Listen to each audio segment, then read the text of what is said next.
ফুলে বন্দী রাজকন্যা। অনেক দূরে পাহাড়ন্দি ঘেরা এক রাজ্যে ছিল এক চমৎকার ফুলের বাগান, যেটাকে সবাই বলত চিরবসন্ত।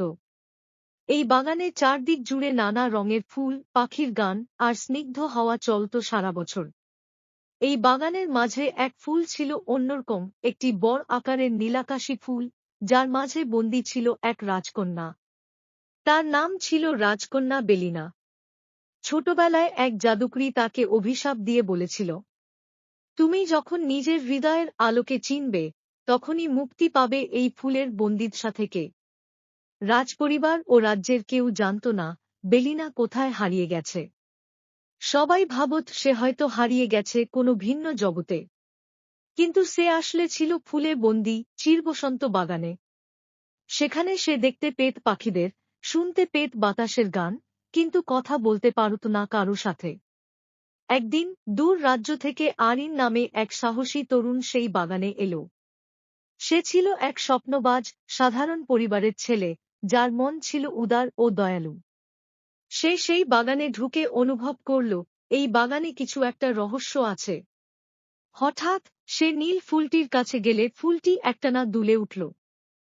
তার ভিতর থেকে এক নারী কণ্ঠে ধ্বনি এলো, আমাকে মুক্ত করো, বিশ্বাস করো, ভালোবাসো।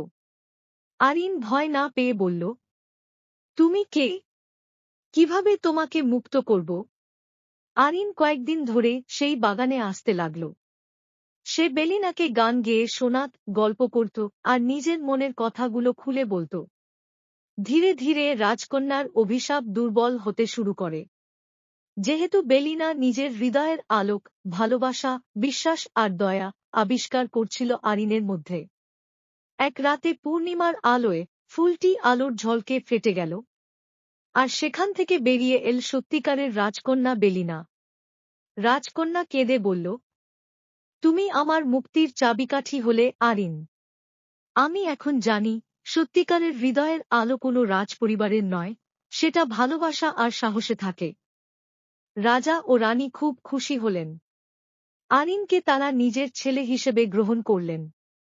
আর বেলিনা ও আরিন একসাথে রাজ্য শাসন করলেন, ভালোবাসা, সত্য ও দয়ায় ভরা এক নতুন রাজ্যে।